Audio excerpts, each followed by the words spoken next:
राजस्थान का एक पुराना हवेली गांव का नाम था कालीसर। दूर दूर तक तैले सूखे खेत, टूटी हुई हवेलियां और वो एक खास हवेली, ठाकुर साहब की हवेली, जिसके एक हिस्से को बरसों से बंद किया गया था। वो हिस्सा था 13वां कमरा। लोग कहते थे कि वहां रात में अजीब सी चीखें आती थी। दरवाजा खुद ब खुद खुलता और बंद होता था, लेकिन कोई अंदर जाता नहीं था। ठाकुर साहब की मौत के बाद वो हवेली पूरी तरह वीरान हो गई थी। आरव को एक दिन इंटरनेट पर कालीसर हवेली का जिक्र मिला। उसने तुरंत तय कर लिया, यह मेरी अगली हॉरर डॉक्यूमेंट्री होगी। अगली रात वह माया के साथ उस वीरान हवेली में पहुंचा।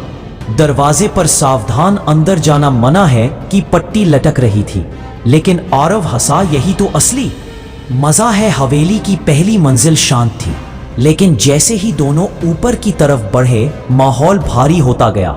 हवा ठंडी हो चली थी और दीवारों से अजीब सी सरसराहट की आवाजें आ रही थी।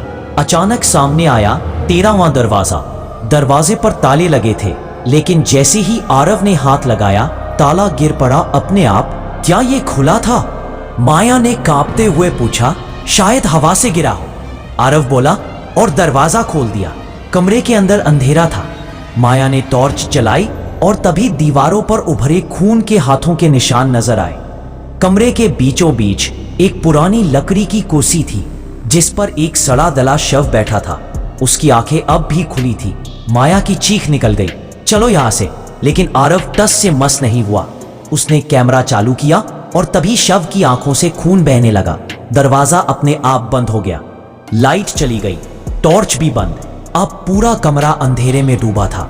आरव ने फुसफुसाते हुए कहा, यह डॉक्यूमेंट्री नहीं, ये जाल है। दीवारों से आवाजें आने लगी, तुम 13वां दरवाजा खोल चुके हो, अब वापसी नहीं। अचानक कुर्सी पर बैठा शव खड़ा हो गया और उसकी गर्दन से आवाज आई, मैं ठाकुर प्रताप सिंह हूं, जिसने अपनी आत्मा इस कमरे में कैद की है और हर 100 साल बाद कोई ना कोई मेरी जगह लेता है। आरव ने पीछे देखा, माया कहीं नहीं थी। माया माया दीवार पर अब लिखा था, उसने तुम्हें छोड़ दिया, अब तू मेरी जगह लेगा।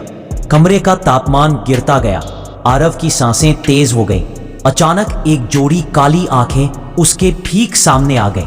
फिर सन्नाटा। अगली सुबह गांव के कुछ लोग हवेली के पास से गुजर रहे थे।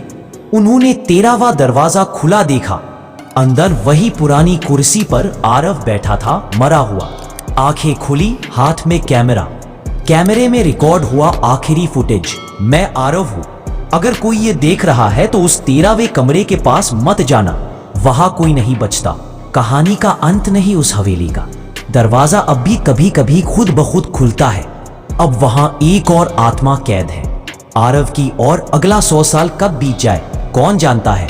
13वें दरवाजा फिर खुलेगा, क्या तुम अगला हो? दोस्तों, वीडियो की कहानी अगर अच्छी लगी हो तो प्लीज़ हॉरर गांव चैनल को सब्सक्राइब कर लें। मैं ऐसी ही कहानी फिर लेकर आऊँगा, जरूर आऊँगा। नमस्कार।